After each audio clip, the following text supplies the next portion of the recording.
मस्जिद को कोई खरोच नहीं पहुंची है। लेकिन चाहे समाजवादी पार्टी के नेता हों, कांग्रेस के नेता हों, असदुद्दीन ओवैसी साहब हों, वो क्या बता रहे हैं? वो ये बता रहे हैं कि मुसलमानों को ठगने की, लूटने की कोशिश की जा रही है, मुसलमानों को उनकी मस्जिद से बेदखल किया जा रहा है, मुसलमानों की मस्जिदें तबाह करने की कोशिश की जा रही है। ये आरोप लगाए जा रहे हैं विपक्ष की तरफ से। और सबसे बड़ी बात तो यह है कि समाजवादी पार्टी के रामपुर से सांसद मोहिबुल्लाह नदवी, जो खुद शाही मस्जिद के इमाम हैं, वो रात 12 बजे इसी जगह पर मौजूद थे और वो भी यही तर्क दे रहे हैं कि फैज़-ए-इलाही मस्जिद को तोड़ने की कोशिश की जा रही थी, इसलिए लोगों का गुस्सा भड़क पड़ा। मेरे लेफ्ट साइड तुर्कमान गेट है, मेरे राइट की तरफ फैज़-ए-इलाही मस्जिद है, जहां इलीगल कंस्ट्रक्शन को तोड़ने का काम किया जा रहा था।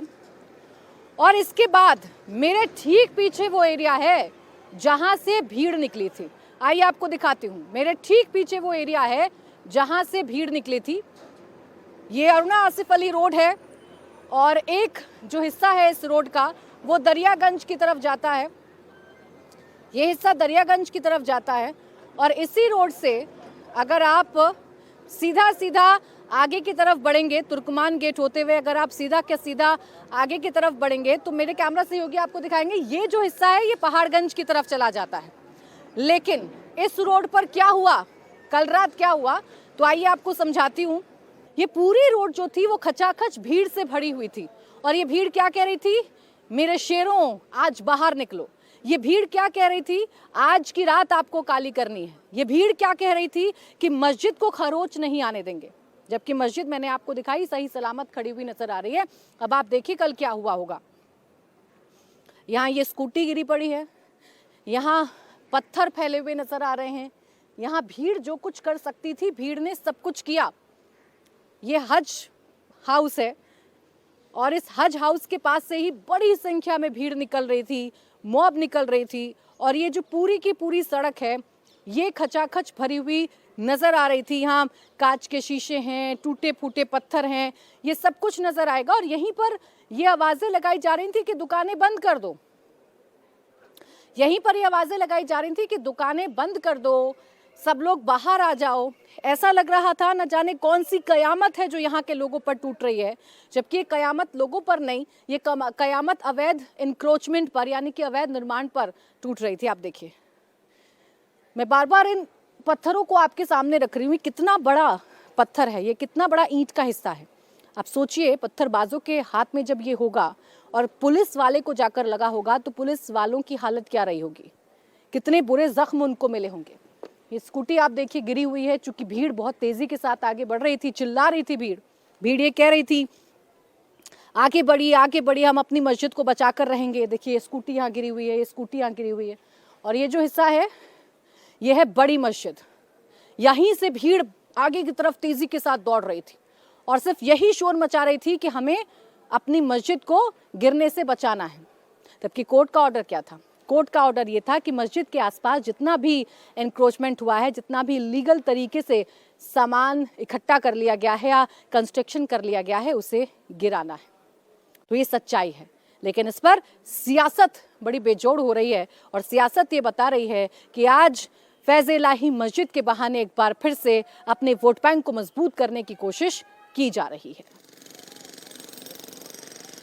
तो देखिए इस वक्त इस पूरे इलाके में इस मलबे को हटाने का काम चल रहा है, पुलिस लगातार कार्रवाई कर रही है और इसी से जुड़ी एक बड़ी खबर मैं आपको दे देती हूं। बड़ी खबर यह है कि तुर्कमान हिंसा मामले में 5 दंगाइयों के चेहरे भी सामने आ चुके हैं। 5 दंगाइयों को गिरफ्तार किया जा चुका है और अब 5 दंगाइयों के जो चेहरे हैं वो भी सामने आ चुके हैं। पुलिस लगातार कार्रवाई कर रही है, पुलिस लगातार ये पता लगाने की कोशिश कर रही है कि दंगे वाली जो साजिश है वो आखिरकार किसने रची है, लोगों को किसने उकसाया, किसने कहा शाबाश मेरे शेरों बाहर निकलो, अपने घरों से बाहर निकलो, दुकानें बंद कर दो। ये सब कुछ पता लगाने की कोशिश की जा रही है।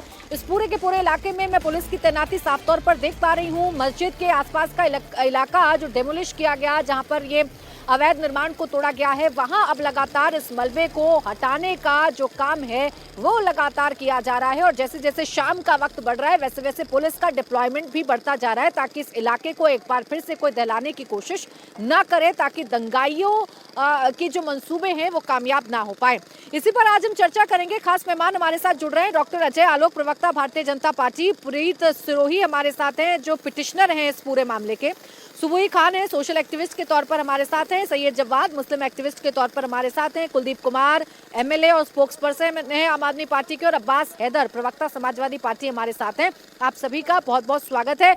मैं डॉक्टर अजय आलोक जी आप ही से शुरुआत कर रही हूँ। सवाल मेरा यह है कि अगर ये साजिश है तो ये साजिश कामयाब कैसे हो गई, कैसे नहीं पता चल पाया पुलिस प्रशासन को? कितनी बड़ी संख्या में रात के अंधेरे में लोग इकट्ठा हो रहे हैं और ईंट पत्थरों की बरसात पुलिस पर करने वाले हैं।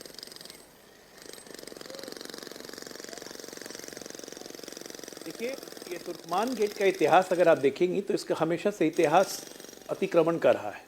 इमरजेंसी के दौरान भी तुर्कमान गेट पे बुलडोजर चलाए गए थे। सबसे पहले फोर्सेबल कैस्ट्रेशन जो संजय गांधी ने शुरू किया था वो भी तुर्कमान गेट से ही हुआ था। और पुलिस कल जब रात में गई थी तो अच्छे खासे दलबल के साथ गई थी, क्योंकि अंदेशा था कि ये भीड़ हिंसक होगी, और इसीलिए rapid action force, Delhi police, paramilitary सब लोग वहाँ पे गए थे। और चूंकि ये बहुत बिजी एरिया है, रेलवे स्टेशन एक तरफ जाता है, दरियागंज दूसरी तरफ से निकलता है, मिंटो रोड का रास्ता है, तो इसीलिए रात का समय चुना गया क्योंकि ट्रैफिक कम रहता है और अवैध एनक्रोचमेंट को हम गिरा देंगे।